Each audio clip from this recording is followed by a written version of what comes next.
달러가 부족해지면 외국인들이 대한민국의 지급 능력을 의심해 거래를 꺼리고 그래서 외환 위기가 발생합니다. 당연히 우리 돈의 가치는 폭락하고요. 90년대 말 외환 위기 사태를 겪어본 분들은 이게 얼마나 무서운 일인지 잘 아실 겁니다. 지금은 이른바 킹 달러 현상으로 전 세계 여러 나라에서 외환 위기 우려가 심심찮게 들려오죠. 우리는 과연 안전한지 자세히 따져보겠습니다. 홍영 기자, 일단 우리 외환 보유액 이렇게 한꺼번에 많이 준 건 90년대 말 외환 위기 이후에 처음이라는 거죠. 네, 그렇습니다. 여러 가지 원인이 있지만 우선 환율 방어에 달러를 썼기 때문입니다. 예. 9월 한 달 동안 원달러 환율은 92원 넘게 올랐습니다. 외환시장이 불안정해지자 한국은행이 달러를 대거 풀었지만 역부족이었습니다. 자, 물론 달러가 제일 중요하다는 건 다 아시는 일인데 그렇다고 우리가 달러만 가지고 있는 건 아니지 않습니까? 네, 달러 비중이 절대적이지만 파운드화나 유로화, 엔화 같은 다른 통화들도 있습니다. 이것도 외환 보유액이 줄어든 원인 중 하나인데요. 이 강달러의 각국 통화 가치가 떨어지면서 달러로 환산하는 외환 보유액이 같이 줄어든 겁니다. 그렇다면 한국은행이 달러를 얼마를 가지고 있어야지 대한민국이 안전하다 이렇게 국제적으로 인정을 해주는 겁니까?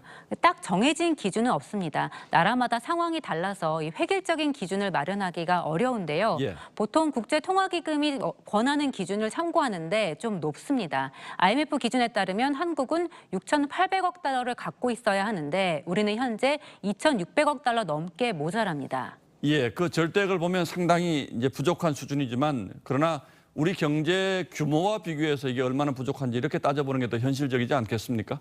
네, 그래서 그 나라 경제 규모를 반영하는 국내 총 생산과 비교했을 때 외환 보유액이 얼마나 있느냐 이걸 따지는 게 보다 적절하다고 합니다. 우리나라 GDP 대비 외환 보유액은 25%인데요. 전문가들은 50%는 넘어야 이 외환 위기 가능성이 낮다고 하니까 이렇게 봐도 높은 편은 아닙니다. 대만은 91%, 싱가포르는 123%입니다. 예, 그렇게 비교해 보니까 걱정이 되긴 하는군요.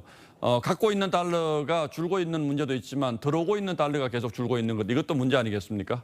네, 사실 그게 더 문제입니다. 이 경기가 안 좋은데 에너지 가격은 계속 오르면서 무역 수지는 6개월 연속 적자였습니다. 이 벌어들이는 달러가 줄다 보니 환율이 또 오르고 그걸 막으려고 있던 달러를 또 풀어야 하는 악순환인 겁니다.